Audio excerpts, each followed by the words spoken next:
Si vous êtes parent et que vous avez déjà tapé dans Google un truc du genre « Quelle est l'heure de coucher idéale selon l'âge ?» Combien de temps d'écran pour un enfant de 7 ans ? À quelle heure coucher mon enfant ? Cet épisode est pour vous. Alors, on a tous fait ça, moi la première, il y a longtemps, parce que mes enfants sont grands, mais quand même. Et en fait, on veut bien faire, on veut le bon cadre, la bonne méthode, la règle qui va nous rassurer, celle qui aussi peut-être va éviter les conflits, les crises, les hurlements à 21h30 parce que la brosse à dents est trop mouillée. Et surtout, celle qui va nous faire sentir qu'on fait ce qu'il faut, qu'on est bien dans notre rôle de parent. Mais est-ce qu'elle existe, cette fameuse bonne règle ? Et est-ce qu'il n'y aurait pas en prime quelques effets secondaires pas très sympathiques à chercher la bonne règle ? C'est ce qu'on va explorer aujourd'hui dans ce nouvel épisode de Du côté des parents. Bonjour et bienvenue dans Du côté des parents, un podcast qui, comme son nom l'indique, est résolument tourné vers les parents. Je suis Sandrine Donzel, thérapeute familiale conférencière spécialisée dans l'accompagnement parental depuis 2010. Ces années d'expérience m'ont permis de comprendre que les parents n'ont pas besoin de conseils parfaits, inapplicables dans un monde qui justement ne l'est pas parfait, mais plutôt de réponses qui tiennent compte de leur réalité sans leur laisser croire qu'ils commettent un potentiel désastre pour le développement de leur enfant à chaque instant. Si c'est ce genre de réponse que vous cherchez, alors bienvenue dans Du côté des parents, un podcast dans lequel je vous propose une approche concrète, pragmatique de la parentalité. Pas de recettes miracles, mais des outils, des perspectives pour voir les choses autrement et affronter les défis parentaux du quotidien avec un peu plus de confiance et de sérénité. Si ça vous plaît, alors montez le son et zou, c'est parti pour un nouvel épisode de Du côté des parents.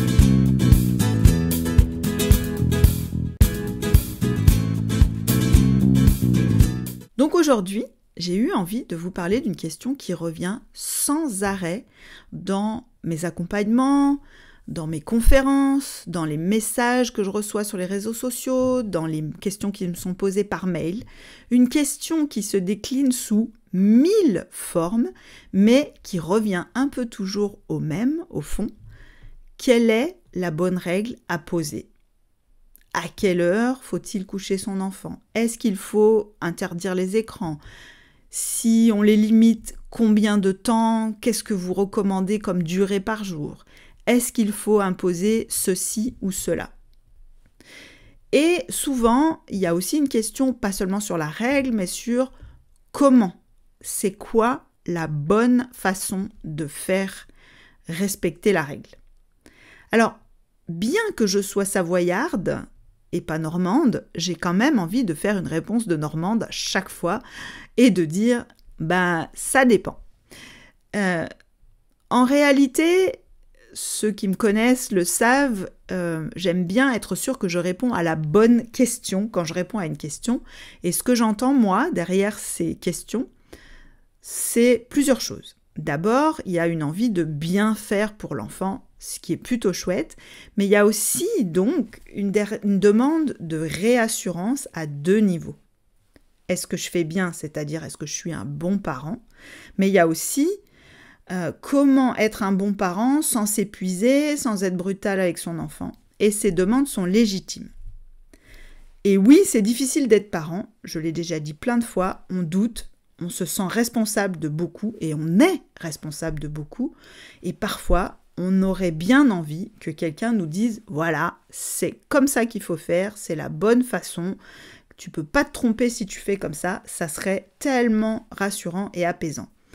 Mais le problème, c'est que cette quête de la bonne règle, comme c'est une tentative d'apaiser notre anxiété parentale, eh bien, elle peut parfois devenir inefficace, voire contre-productive. Et là, je vais faire appel à un concept qui est important en systémie, dans l'approche que je pratique dans mes accompagnements, donc, c'est l'idée de la carte et du territoire. La carte n'est pas le territoire. La carte, c'est quoi ? C'est la théorie. Ce sont les grands principes éducatifs, ce qu'on trouve dans les livres, dans les théories psychologiques, les recommandations grand public, ce que vous lisez dans les livres, ce que vous voyez sur Instagram, dans les médias très souvent, ce que vous entendez dans les conférences. Enfin, j'espère pas trop dans les miennes justement, mais voilà, venez assister à une de mes conférences pour me dire si c'est le cas ou pas. Ça, c'est la carte, c'est la théorie. Le territoire, c'est vous, votre enfant, la relation entre vous deux, votre contexte de vie, votre fatigue, vos ressources à un moment donné, votre histoire, vos valeurs, la dynamique de votre foyer, de votre famille. Et la carte n'est jamais le territoire. Déjà, une carte, c'est plat, hein, alors que dans la vraie vie, sur le territoire, ça monte, ça descend, il y a des rochers, il y a des rivières, pas juste un trait bleu marqué au sol. Voilà, pour l'humour. Et puis en plus, la carte peut être fausse. Et encore pire, vous pouvez utiliser la mauvaise carte. Si vous voyagez en Italie avec la carte de France, vous allez avoir du mal à trouver votre chemin. Et si vous êtes persuadé que c'est la carte qui a raison et que ça ne correspond pas au territoire sur lequel vous évoluez, vous allez commencer à remettre en cause ce que vous voyez, ce que vous ressentez, ce que vous vivez. Et en faisant ça, vous vous envoyez implicitement le message « Je ne peux pas me fier à mes propres perceptions », ce qui est quand même extrêmement angoissant. Donc si l'objectif d'utiliser la carte, c'était de vous rassurer sur le fait que vous n'alliez pas vous perdre, c'est raté. En plus de ça, si vous appliquez une règle qui n'est pas adaptée à vous, à votre contexte, à votre enfant, ce qui va se produire, c'est que vous allez être en échec. C'est comme si, l'image que je donnais, vous voyagez en Italie et vous avez une carte de France. Et donc, ça ne va pas marcher. Dans la relation avec votre enfant, il va y avoir beaucoup de heurts, beaucoup d'opposition. Déjà que quand la règle est adaptée, il y a de l'opposition. Donc cette règle, elle est peut-être idéale. La carte de l'Italie, elle est parfaite pour voyager en Italie, mais pas pour voyager en France, et vice-versa. Et donc, là aussi, si vous partez du principe que c'est la carte qui a raison, vous allez dégrader votre sentiment d'efficacité en tant que parent. Vous allez essayer de prendre l'autoroute pour aller à Milan, mais sauf que sur le terrain, vous ne serez pas du tout là, vous serez au fin fond de la Creuse, et donc ça ne va pas correspondre. Et vous allez être encore plus perdu, vous sentir totalement inefficace, vous allez chercher peut-être encore plus la carte, les précisions, le truc, et entretenir vos doutes. Donc, clairement, une règle adaptée, c'est d'abord déjà une règle qui fait du sens pour vous. Parce que c'est ce sens qui va vous permettre de tenir bon malgré l'opposition qui est assez inévitable. J'en avais parlé dans un autre épisode, mais je me souviens d'une maman qui me disait « Moi, je veux qu'on me dise c'est quoi la bonne limite à poser à mes ados ?»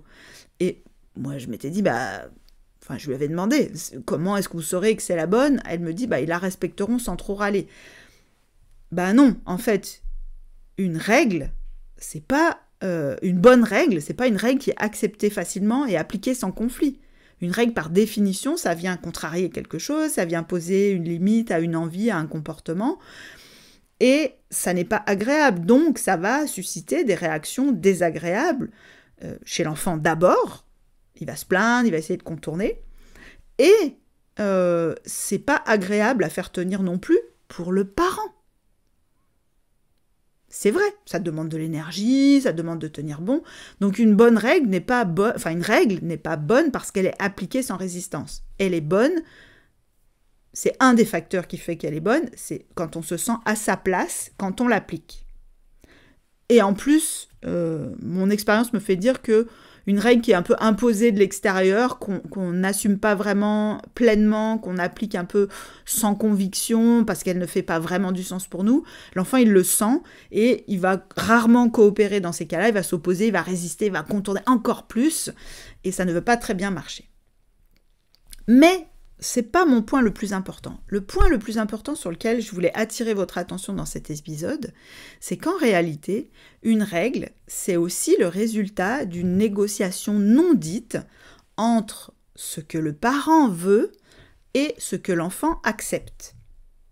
Alors, on peut rendre cette négociation explicite, on peut en discuter avec ses enfants, mais n'empêche que c'est un point hyper important.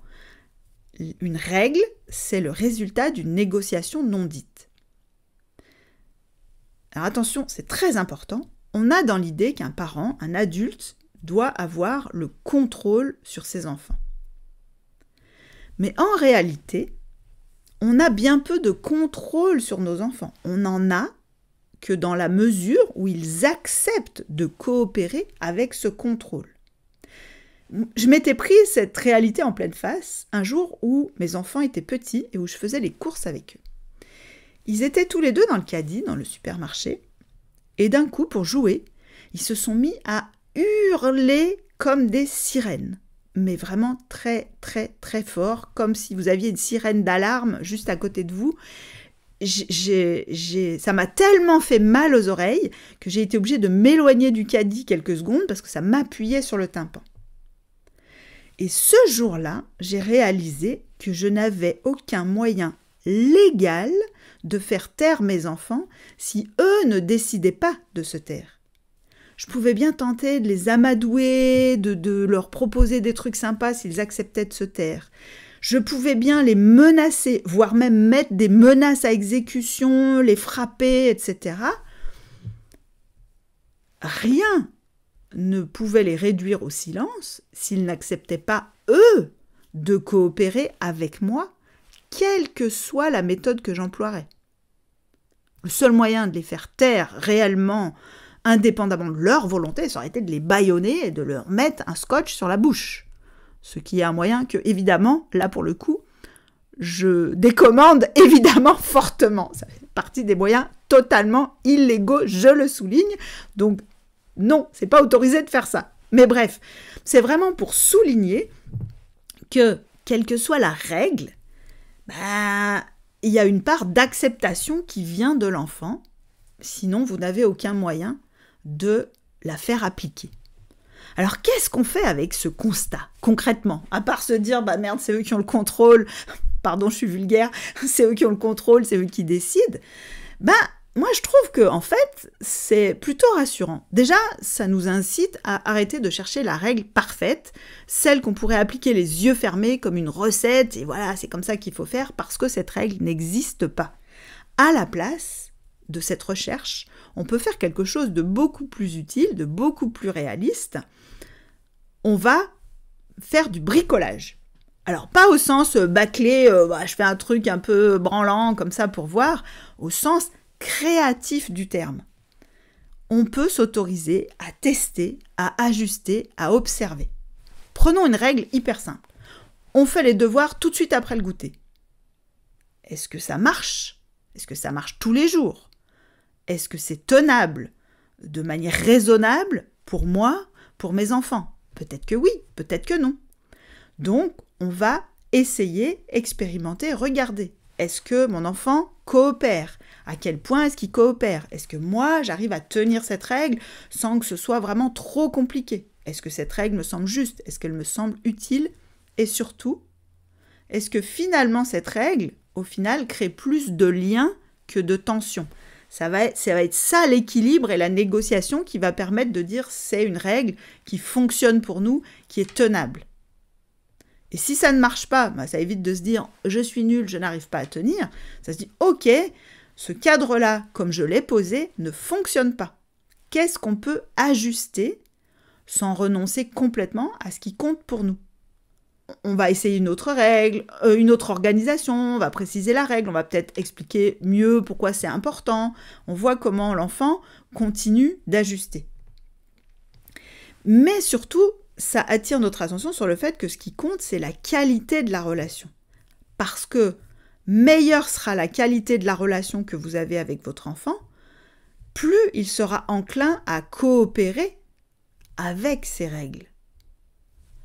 Donc, parfois, on va regarder une règle, même si l'enfant conteste, parce que ça fait du sens et qu'on en a besoin. Parfois, on va lâcher une règle parce qu'on s'aperçoit que finalement, il y a plus d'inconvénients à la tenir que d'avantages. Ça n'est pas du laxisme, ni de l'autoritarisme évidemment, c'est une forme de ce que je pourrais appeler une autorité relationnelle. On soigne d'abord la qualité de la relation et ça va faciliter le fait que quand il y a des règles, elles sont respectées. Parce que l'enfant sait qu'il peut compter sur vous quand il en a besoin. Donc, c'est ça aussi qui va permettre qu'on se sente compétent dans son rôle de parent. On n'a pas besoin d'être parfait, on n'a pas besoin d'être infaillible, on n'a pas besoin de trouver la bonne manière de faire. On est capable d'observer, de choisir, de tenir une ligne qui soit claire, mais aussi souple en même temps. Donc, vous l'aurez compris, je ne vous dirai pas quelle est la bonne règle à poser, ni quelle est la bonne manière de faire. Je vous invite à poser la vôtre, à voir ce qui se passe, à observer et à l'ajuster s'il y a besoin ou à l'assumer si effectivement il y en a besoin et à la faire vivre dans votre quotidien. Et surtout, donc, à vous faire confiance, non pas parce que vous avez coché les bonnes cases du bon parent, mais parce que vous êtes dans la construction d'une relation qui fonctionne, d'une relation qui vous convient et qui convient à votre enfant, et dans la construction partagée justement avec votre enfant. J'espère que cet épisode vous a plu. N'hésitez pas à réagir évidemment en commentaire ou sur les réseaux sociaux. Je serai ravie d'entendre votre avis sur ce que je viens d'évoquer. Merci d'avoir écouté cet épisode de Du côté des parents. S'il vous a plu, vous pouvez faire plusieurs choses. D'abord, évidemment, vous abonner pour ne pas rater les prochains épisodes et même vous abonner à ma newsletter pour avoir des infos sur mes interventions, conférences et autres. Le lien est dans la description de l'épisode. Vous pouvez aussi laisser une note et un commentaire sur votre plateforme d'écoute. Ça contribue évidemment à faire connaître le podcast à d'autres personnes à qui il pourrait être utile. Vous pouvez aussi, si vous en avez les moyens, me faire un don parce que ces dons me permettent de libérer du temps pour produire plus de contenu gratuit et accessible à tous comme ce podcast ou les articles sur mon blog. Pour faire les dons, vous trouverez là aussi un lien dans les notes de l'épisode. Et pour finir, très important, si vous avez des questions, des sujets que vous aimeriez m'entendre aborder dans ce podcast, n'hésitez pas à m'en faire part et à me joindre sur les réseaux sociaux ou par email à l'adresse sandrine@scomc.fr. Et sur ce, je vous dis à très bientôt.